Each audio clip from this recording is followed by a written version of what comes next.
Hoppy Harry, situated in Sao Paulo, Brazil, stands as one of the largest and most vibrant amusement parks in Latin America. The park opened its doors in 1999 with the name Play Center Great Adventure and was built and designed by International Theme Park Services Incorporated. It was envisioned as a grand entertainment destination, offering a plethora of attractions and themed areas for visitors of all ages. During the same year, GP Investments took over the park, making several changes, including the name change to Hoppy Harry. Over the years, it has evolved into a sprawling complex covering approximately 760,000 square meters, meticulously divided into themed sections. Each of these themed sections offers an array of rides, shows, and dining options. Strategically positioned near Sao Paulo and Campinas, Hoppy Harry is a key player in the state's economy and Brazilian tourism scene. The area in which it is situated draws over 5 million Brazilian tourists annually, which is even more than Christ the Redeemer. The park itself brings in 2 million people a year. Despite its economic significance, Hoppy Harry has faced various challenges such as bad management and unfortunate incidents. However, none have been more significant than the horrific incident that would occur on the 24th of February 2012 on the ride known as La Tour Eiffel. La Tour Eiffel, or the Eiffel Tower in English, opened as one of the flagship attractions at Hoppy Harry in 1999. The ride mimicked the structure of the iconic Eiffel Tower in Paris and was manufactured by Intamin. Riders would be seated in rows of 4 and would be secured in via an over-the-shoulder restraint connected to a seatbelt. The Eiffel Tower is known as a drop ride, which is an attraction that involves lifting riders to a significant height and then releasing them in a controlled freefall. The ride drops passengers from 228 feet, or 69.5 metres high, which is the equivalent of a 23-storey building. The ride falls at a speed of 94 km per hour, or 58 miles per hour, and was one of the park's most popular attractions. In February of 2012, 14-year-old student Gabriella Nishimura was visiting the park with her family whilst on holiday from Japan. Gabriella was a happy-go-free child who dreamed of becoming a journalist later in life. Her room was decorated with photographs of friends, her artwork, and ornaments that she found pretty. Her mother described her as precious, and that day, Gabriella, her parents, and her cousin boarded the Eiffel Tower, not knowing their lives were about to change forever. It was approximately 10:10 in the morning when Gabriella and her family boarded the Eiffel Tower. According to her parents, her and her niece ran ahead to go and sit down, so they were unable to see how she locked her restraint. She said, "My daughter was a 14-year-old girl in a park. She was totally happy. So, when the gates opened for us, she and my niece ran out. When I arrived with my husband, we took the 2 chairs that were left, and we also already pulled the lock. So actually, I can't say, because she arrived and sat down before I arrived." Whilst the parents were sat down, they fully expected someone to check their restraints before the ride set off, but this wasn't done. They said, "We have lived in Japan for 19 years. I've been to many parks there. Every time we sit on a ride, an employee comes and checks each ride. He does the inspection immediately, with each one. But this was not done with us here in Brazil. And I asked several people, is this procedure not done in Brazil or not done in Hoppy Harry? But no one answered me." The ride then set off and began its climb to the top. Once at the top, as per usual, the ride would hold for 2 seconds before dropping. During the drop, when the ride was still 20 meters in the air, Gabriella's seat restraint flung open and she was sent crashing to the floor. 3 witnesses said that once the ride applied its brakes nearer towards the bottom, the lock simply opened and the girl fell out. She was now unconscious on the ground, and her parents were frantic. Emergency services were called immediately and arrived on the scene within minutes. The girl was taken to Sacramento Hospital in Jundiaí, but there was nothing the doctors could do, and sadly, Gabriella passed away shortly after falling from the ride from a severe blow to the head. The park was quickly shut down for the remaining day, and an investigation into the incident was launched. After the incident, the park's lawyer admitted to the press that there may have been a massive error in their operation. The park would remain closed until the 25th of March 2012, but the Eiffel Tower would remain shut whilst the investigations were ongoing, but it wasn't long until the investigators found their answers. According to court documents, the chair that Gabriella was in had been inactive for 10 years and was supposed to be locked off from the public. The chair was unused due to the location of the seat being too close to the metal frame of the tower. Due to the seat being unused for so long, it also had no seatbelt. Initially, investigators were inspecting the wrong chair, but a photo released by the family proved that the chair Gabriella was sitting in was the unused one. The park's lawyer said that although employees are trained to operate and maintain the rides, a massive error was committed and anyone who was responsible would be held accountable. A police investigator said, "The chair that had been inoperative for years, the park does not deny it. What the park wanted to deny at first was that someone had sat on it." The photo shows Gabriella sitting and climbing onto the inoperative chair. After further investigation into the seat, they found that when the ride drops, the unused chair's lock lifts.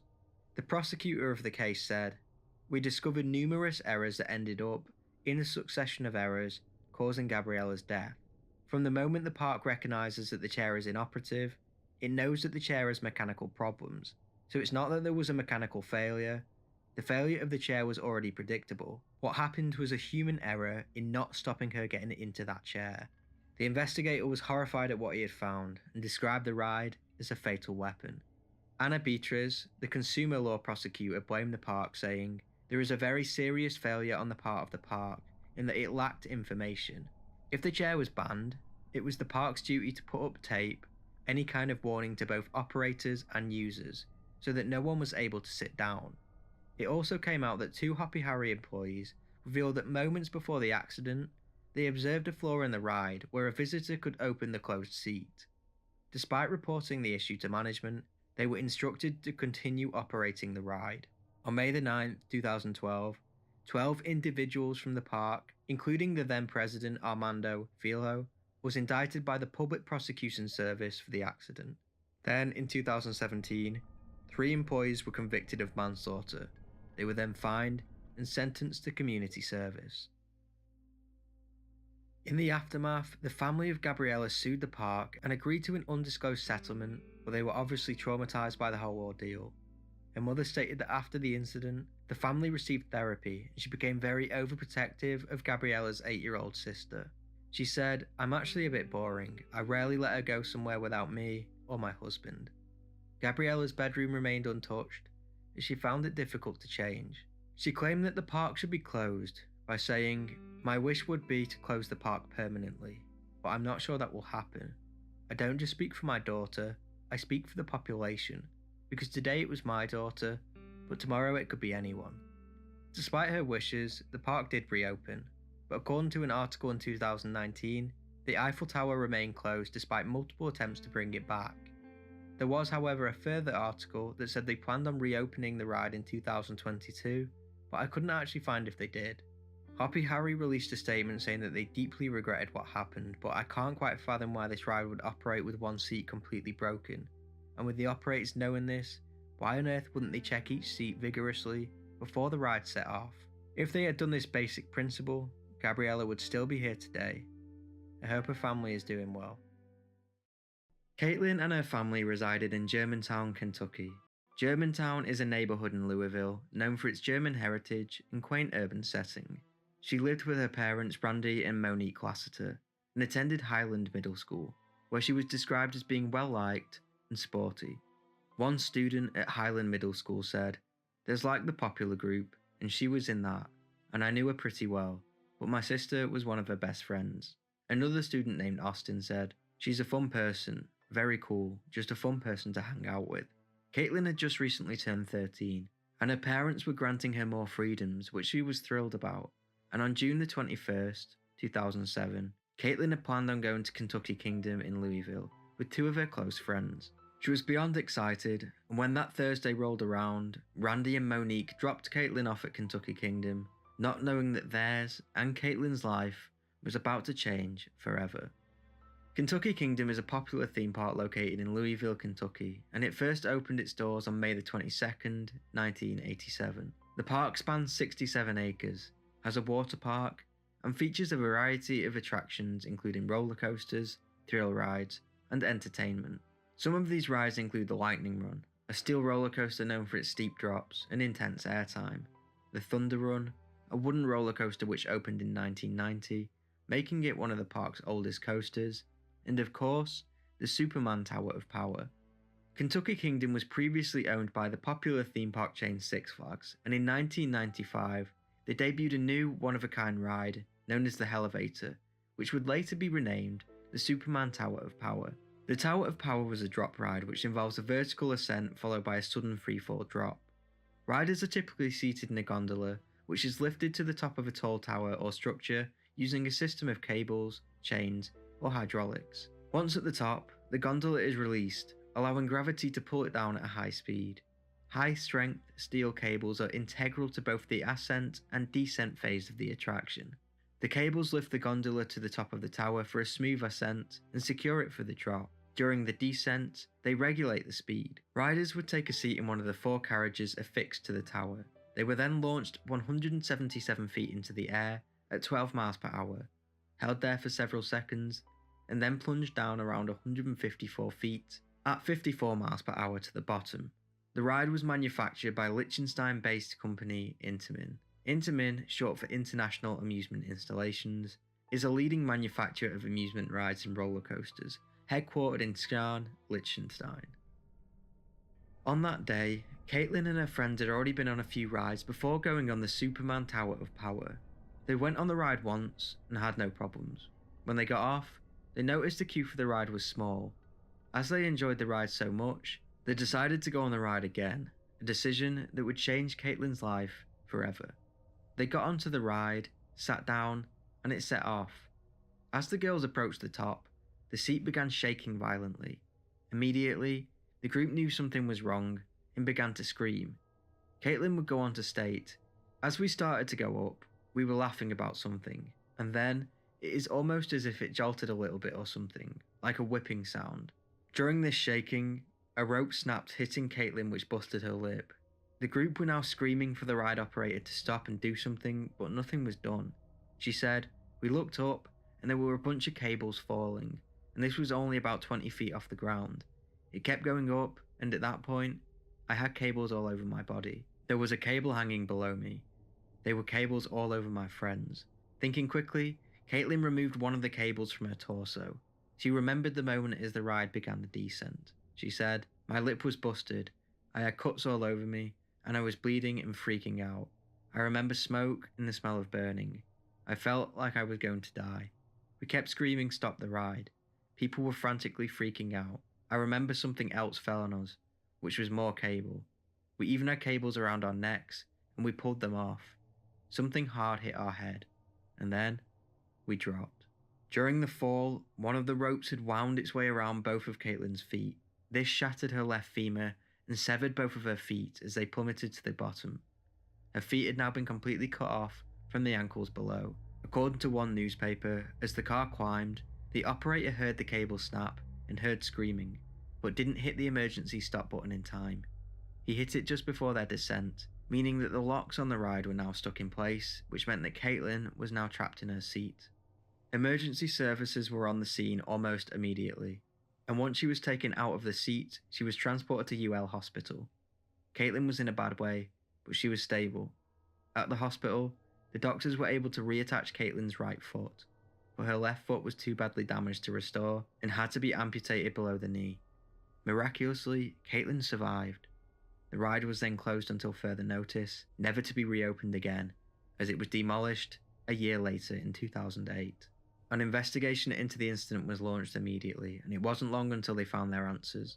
According to investigators, multiple elements converged to create a disaster, but the cable itself snapped due to fatigue and deterioration over time. The report did show, however, that it was scientifically impossible to tell how long the cable had been in bad shape, or to pinpoint one specific cause for the wire to snap. One of the experts brought in to examine the cable said it had likely deteriorated gradually. He believed if they were regularly maintained like the theme park claimed they were, they should have been able to spot it. In a deposition following the accident, John Smith, the park's ride maintenance manager since 1999, revealed the technicians for the theme park never did a hands-on examination on any of the 10 cables on the ride before the tragedy and never brought it to his attention. He claimed these inspections were part of the guidelines and that they should have been done every day. Smith also stated that the park did not lubricate the cables on a daily basis. In short, there were a series of failures, and this incident could have been completely avoided.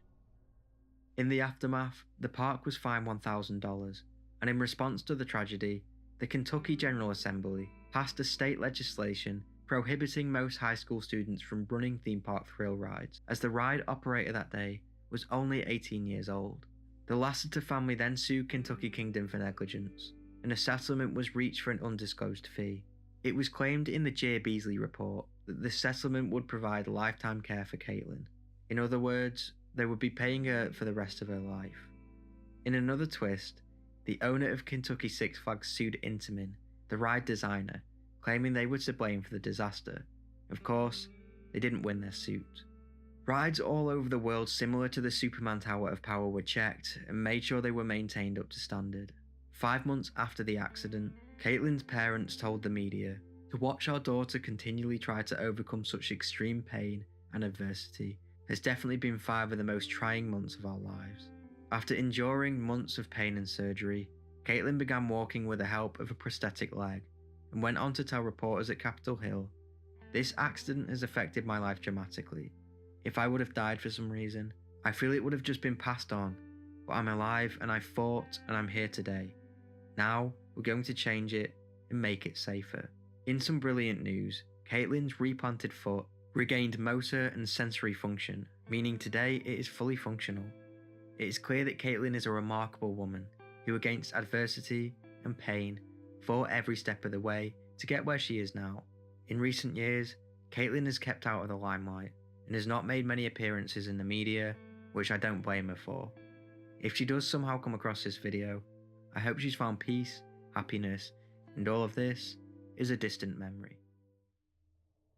Your dream vacation to Orlando, Florida is not complete until you visit Icon Park, at least according to them anyway. Icon Park opened on the 4th of May 2015 in the heart of Orlando, Florida, to much excitement from the public.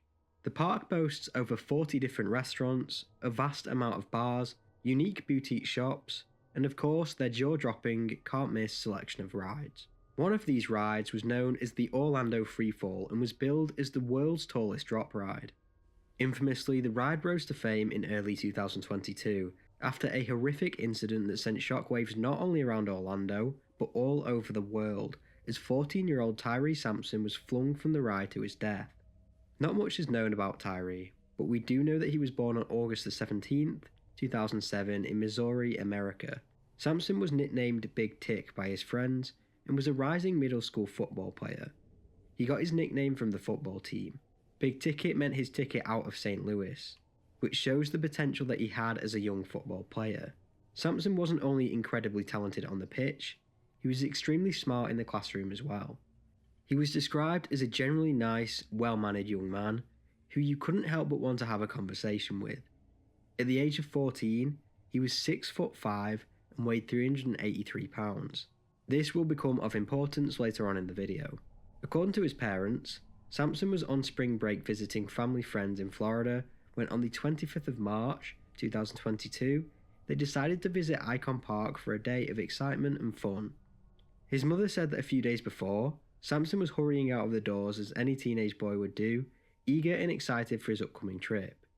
He hugged his mother and said, "I'll see you Saturday or either Sunday," and this was the last time she ever spoke to her son.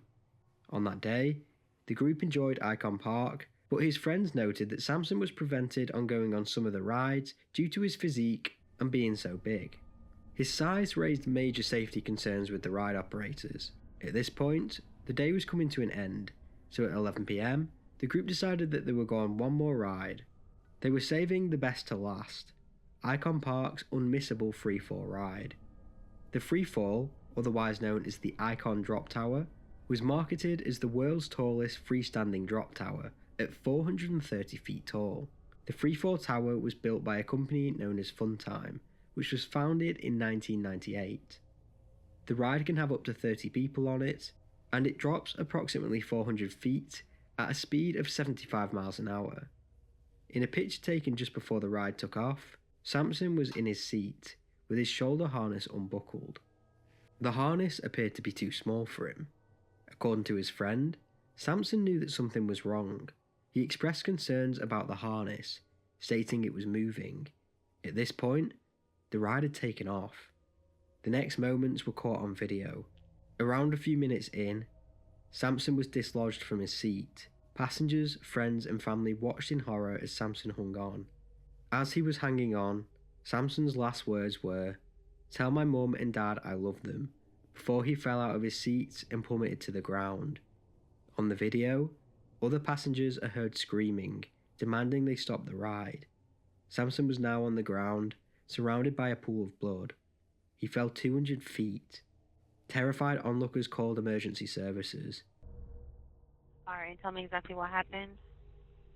The thing went down to drop, and when they got closer to the bottom, when it hit the brakes, the guy fell right out of the seat and bam, straight through the chair and just flopped. It was the biggest smack I ever heard in my life. Okay. Alright, so we have help on... I seen him hit the ground. Okay, so he fell out of the thing onto the floor? Yeah. Okay, are you with him now? No, there's a whole crowd around him right now. Okay. And was he the only one that Yeah, fell he's out? the only one that fell, but there was 4 people on the ride. Okay. Alright, so we have help on the way. It looks like we're getting multiple calls. Yeah, no one's calling right now. Everyone's just staying around looking at the fucking guy, you know? Okay. Yeah, we have 2 other people that called in, and we're on the way there, okay? We're coming as fast as we can. The emergency services arrived on the scene, but unfortunately it was too late. Sampson was now dead. Although it is likely that Sampson died on impact, some believe that he was still moving after he hit the ground. An investigation was launched by the police immediately. The investigation found that the ride's weight limit was 286 pounds. Sampson was way above this weight, so why was he allowed on it in the first place? The report also confirmed that the restraint was in place, but for guests above the weight limit, park workers should check that they fit within the contours of the seat and the bracket fits properly. If this is not so, the person is not supposed to ride. It is not clear if Sampson fitted the contours of the seat or if the bracket had fitted properly. Essentially, Sampson was too big for the ride. How did no one notice? How this ride was given the okay by its creators and by Icon Park in the first place is questionable to say the least, because the ride was built with an absence of critical safety features. For the majority of drop tower rides, an over-the-shoulder harness is a generally recognised practice, but frequently include additional safety features like a seatbelt that fastens the harness to the seat. The safety latch or the seatbelt would prevent you from falling if the harness malfunctioned. The only thing keeping free-fall riders from dislodging themselves from the seats are the plastic pull-down straps that are designed to secure the rider in place between the legs. There were no additional safety features such as a seatbelt. Funtime representatives claimed that the ride was subjected to daily inspections and placed the blame on park workers. Generally, the people that were doing these inspections were teenagers. They weren't qualified to check the safety of these rides. Sampson's family went on to file a wrongful death lawsuit, accusing the park, ride operator, and the manufacturer of negligence. The Sampson family lawyer said the defendant's entire case showed negligence in a multitude of ways.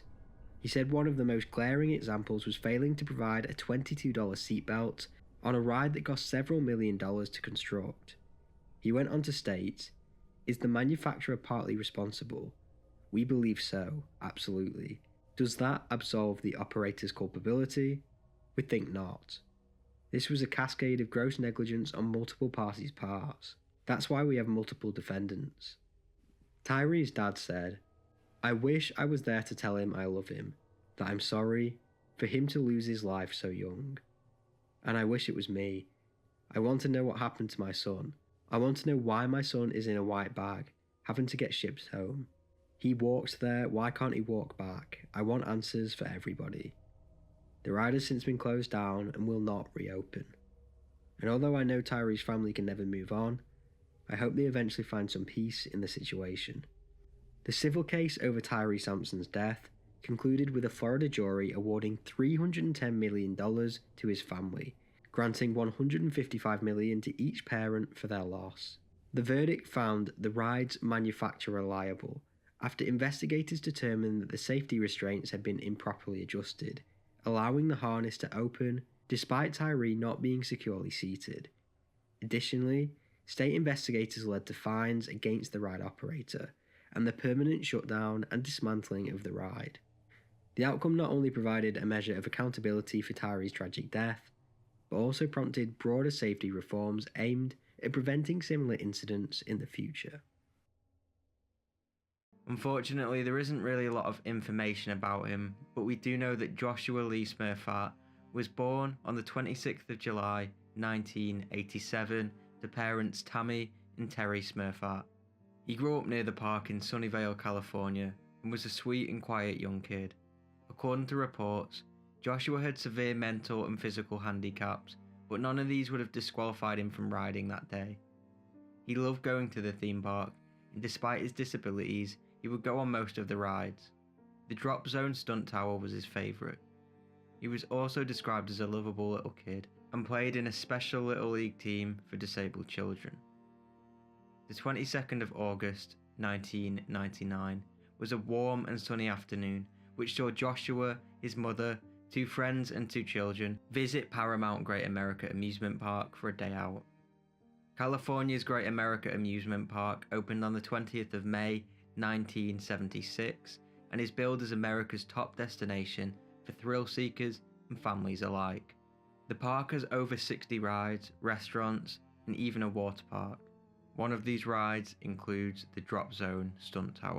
The Drop Zone Stunt Tower is a drop tower ride which opened on March the 16th, 1996.